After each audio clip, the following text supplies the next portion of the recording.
Bienvenidos a su canal de la Iglesia Bíblica Bautista, Razón para Vivir, con el pastor Jared Suárez. Bienvenidos a su canal de la Iglesia Bíblica Bautista, Razón para Vivir. Hoy continuamos con nuestro estudio en la carta a los Colosenses.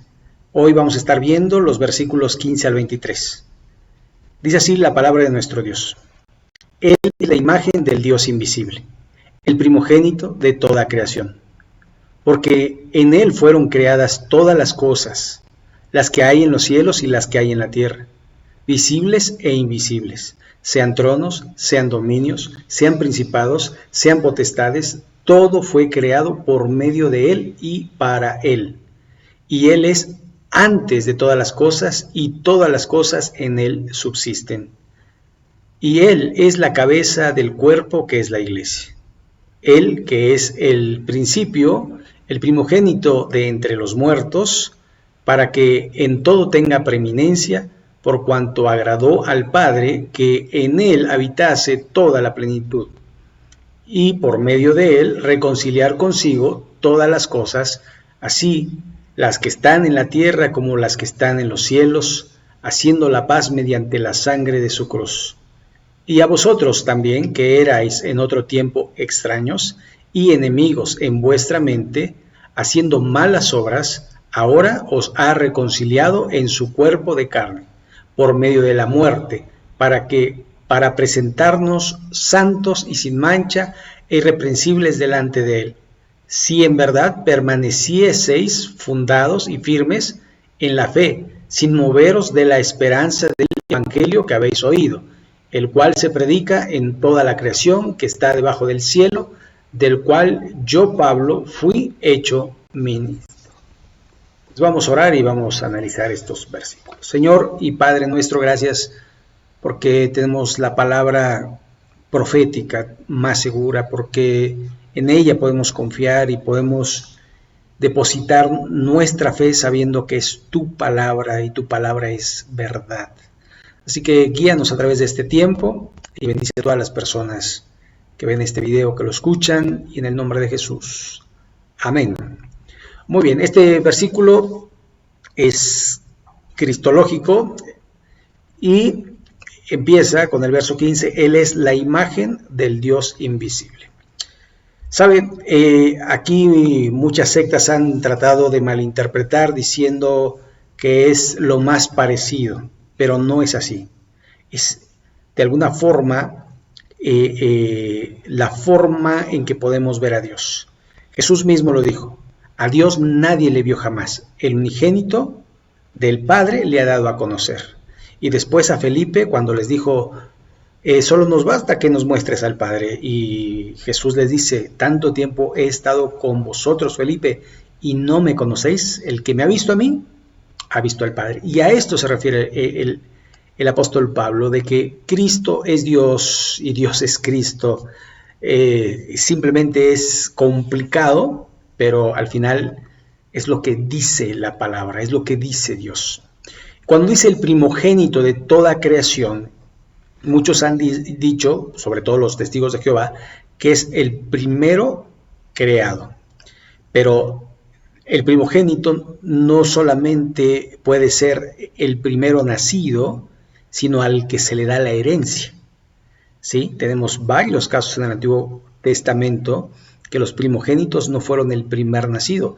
Y uno de los más importantes es Jacob, porque Jacob es el segundo.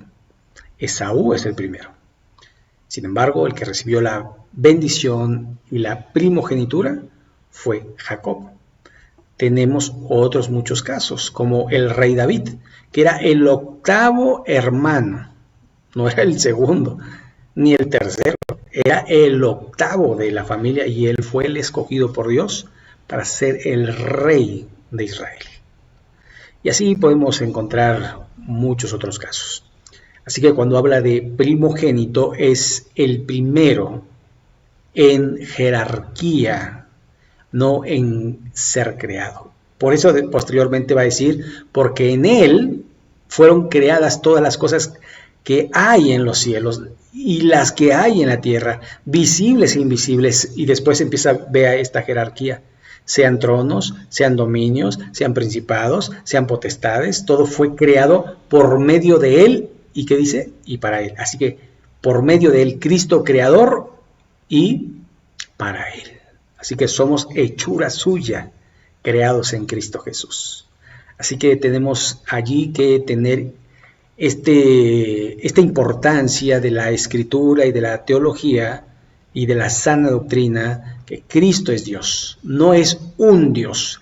Ningún ser humano puede llegar a ser Dios, solo eso pasa en la mitología romana y griega y a lo mejor en alguna otra mitología del mundo, pero en la realidad y en la palabra de Dios, Cristo nació siendo Dios hecho carne. ¿Se acuerdan el nombre Emmanuel?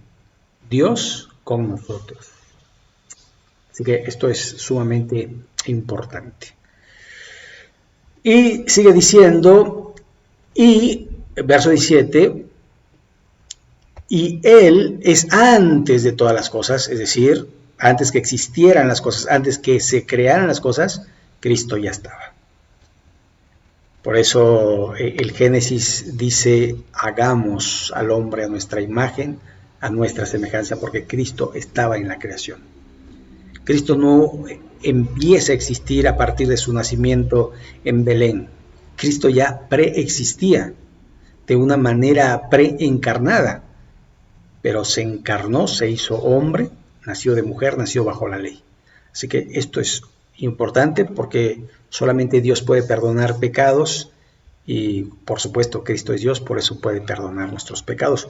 Y era lo que habíamos visto anteriormente, en el pasaje anterior, en el verso 14, en quien tenemos redención por su sangre, el perdón de pecados. Así que solo Dios puede y Cristo es Dios.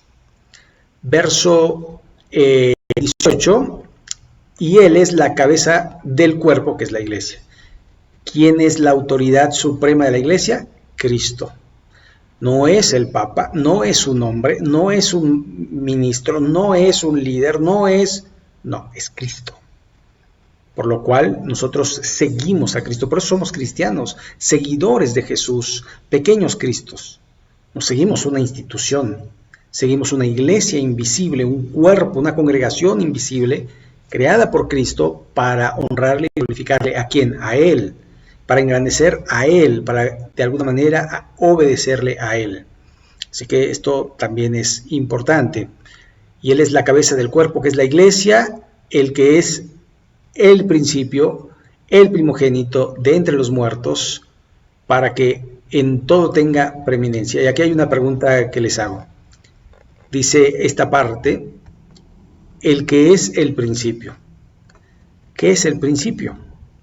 Y es como si yo les preguntara dónde empieza el círculo y dónde termina.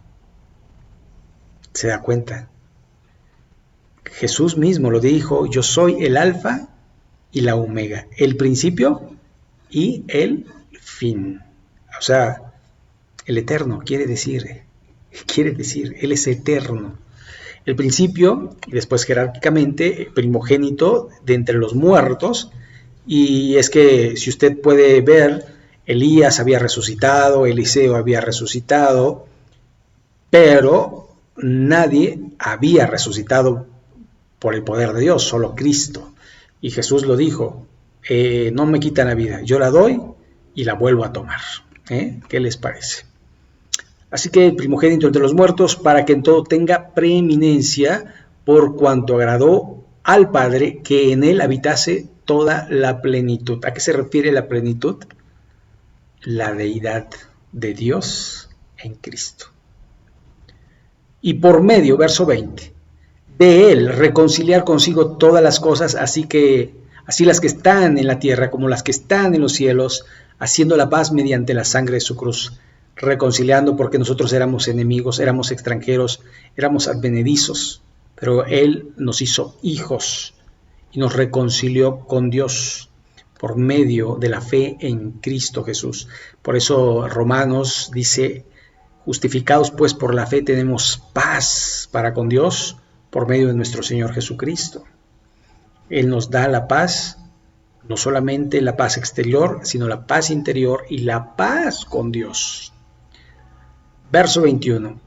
Y a vosotros también, que erais en otro tiempo extraños y enemigos en vuestra mente, esto refiriéndose a los gentiles, haciendo malas obras, porque hacíamos malas obras por naturaleza, ahora os ha reconciliado. ¿Se da cuenta? ¿Quién nos reconcilió? Cristo a través de su sacrificio. No la religión, no un hombre, no Pablo, no Pedro, no nadie, sino Cristo. Recuerde que Cristo es Dios. Así que, verso 22, en su cuerpo de carne, por medio de la muerte, su cuerpo de carne porque quien muere en la cruz es Cristo, no Dios. Dios no puede morir. Entonces, por esa razón se refiere a la parte del ser humano, pero vivificado por Dios. Así que en su cuerpo de carne, por medio de la muerte, para presentarnos santos y sin mancha, e irreprensibles delante de Él. Este es lo que hace el poder de su sangre. Nos limpia y nos presenta santos e irreprensibles delante de Él. Porque recuerde que para Él no hay tiempo, por lo tanto Él nos presenta en un futuro nuestro, pero en un presente de Dios. Si en verdad permanecieseis fundados y firmes en la fe, esto es sin fluctuar, esto es sin desviarse. Por eso cuando una persona se aparta del camino, de la Biblia, de la verdad, uno dice se apartó y le da a uno temor decir no era cristiano. Y es muy probable que no era cristiano porque el apóstol Juan nos dice que los que son de Cristo no pueden pecar, no pueden permanecer en pecado.